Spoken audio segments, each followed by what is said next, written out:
Alors, on va corriger dans cette vidéo que les deux premières questions.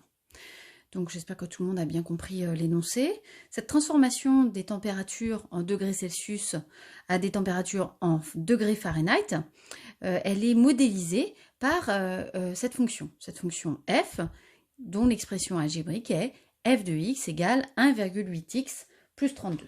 Donc, ça, c'est l'expression de notre fonction. C'est un des modes de représentation d'ailleurs d'une fonction, son expression algébrique. Un deuxième mode de représentation, c'est un tableau de valeurs. Rappelez-vous, donc n'hésitez pas à regarder dans votre lutin comment on complète un tableau de valeurs. Donc ici, il faut compléter notre tableau de valeurs. On a différentes valeurs de x. Et puis, il faut trouver l'image à chaque fois de chaque valeur de x. Alors, je vais profiter de cette vidéo pour vous rappeler comment on peut utiliser la calculatrice, c'est pas une obligation, pour compléter un tableau de valeurs. Donc, dans notre calculatrice, on va rentrer l'expression de f. Donc, on va d'abord dans Menu. On choisit, en se dirigeant avec les flèches, le mode tableau. Voilà, on valide avec exe. Et puis là apparaît f de x égale. Alors là, je rentre l'expression de ma fonction. C'est 1,8x et mon x, le voilà. 1,8x plus 32. Je valide avec exe. On me propose éventuellement de rentrer une autre fonction, mais là, j'en ai pas besoin. Donc, je valide avec exe. On me demande le début de mon tableau. La première valeur dans mon tableau, la première valeur de x, c'est moins 15. Donc, le début, ce sera moins 15. Et la fin, ce sera 40. Donc, le début, moins 15. Je valide avec exe. La fin, 40. Je valide avec exe. Et le pas. Le pas, c'est aller de combien en combien. Alors, quand on regarde nos tableaux, on n'a que des multiples de 5.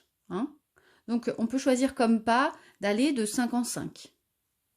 On n'utilisera pas forcément toutes les valeurs du tableau. Donc, le pas, j'ai rentré 5, je valide avec exe, et le voilà le tableau. Alors, c'est juste qu'il n'est pas dans le même sens que sur la feuille. Sur la feuille, il est horizontal. On a une première ligne des x et une deuxième ligne des f de x. Là, c'est les colonnes. On a la première colonne des x, la deuxième colonne des f de x. Mais j'ai plus qu'à lire les résultats. L'image de moins 15, eh bien, je trouve 5. Hop. Donc, je complète sur ma feuille 5. L'image de moins 5, c'est un petit peu plus bas dans le tableau. L'image de moins 5, c'est 23. Donc, je complète dans le tableau. L'image de 0, c'est 32. L'image de 10, alors là, il faut que je descende un peu plus bas dans mon tableau. Voilà, l'image de 10, c'est 50. L'image de 25, je descends, c'est 77. Et enfin, l'image de 40, c'est 104. Voilà pour le tableau de valeur partielle de ma fonction f. Et donc, deuxième question. On me demande d'utiliser ce tableau pour tracer la représentation graphique de la fonction f. Alors, rappelez-vous, pour tracer la représentation graphique de la fonction, il nous faut d'abord un repère. Moi, je l'ai déjà fait en avance. Et on vous donne en plus l'échelle du repère. On vous dit de prendre 1 cm pour 10 degrés sur chaque axe. Donc, que ce soit sur l'axe horizontal, où nous aurons les x, ou l'axe vertical, où on aura l'image de x, c'est-à-dire f de x. Pour 1 cm, on aura 10 degrés. Et on va placer les points qui correspondent à notre tableau. Une colonne, c'est un point. Là, par exemple, je dois placer le point moins 15, 5. Alors, comme moi, j'ai préparé mon repère à l'avance, faites pause, préparez votre repère tranquillement. Et puis ensuite, vous reprenez la vidéo et vous placez les points. Donc, le point, moins 15, 5. Donc, là, j'ai moins 10, donc moins 15, c'est entre moins 10 et moins 20. Moins 15, l'image de moins 15, c'est 5, et 5, c'est ici. Donc, j'ai un premier point. Ensuite, l'image de moins 5, c'est 23. L'image de moins 5 est là, c'est 23. Donc là, je prends ma règle, parce qu'en fait, c'est 1 mm, 1 degré, puisque 1 cm, 10 degrés. Voilà, un point. L'image de 0, c'est 32.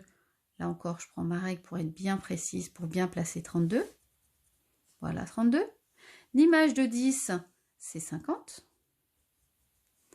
L'image de 25, c'est 77.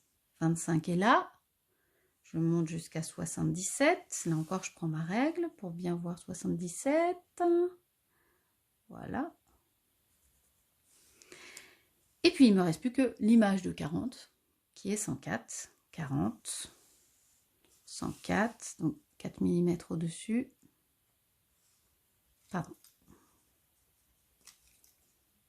Je vais aller un peu loin. Et voilà. Voilà, j'obtiens 6 points parce qu'il y a 6 colonnes dans mon tableau. Et normalement, on doit relier nos points à main levée, sans utiliser de règle. Mais là, si j'approche ma règle, je me rends compte que je peux les relier avec la règle, en traçant une droite. Alors je le fais. Hop. Mais si jamais j'avais pas vu que ma règle pouvait passer par tous les points, j'aurais fait mon tracé, j'aurais relié les points seulement à main levée. Mais là, je vois bien que il y a une droite qui passe par tous ces points. Et on dépasse de chaque côté des points. Voilà pour les questions 1 et 2.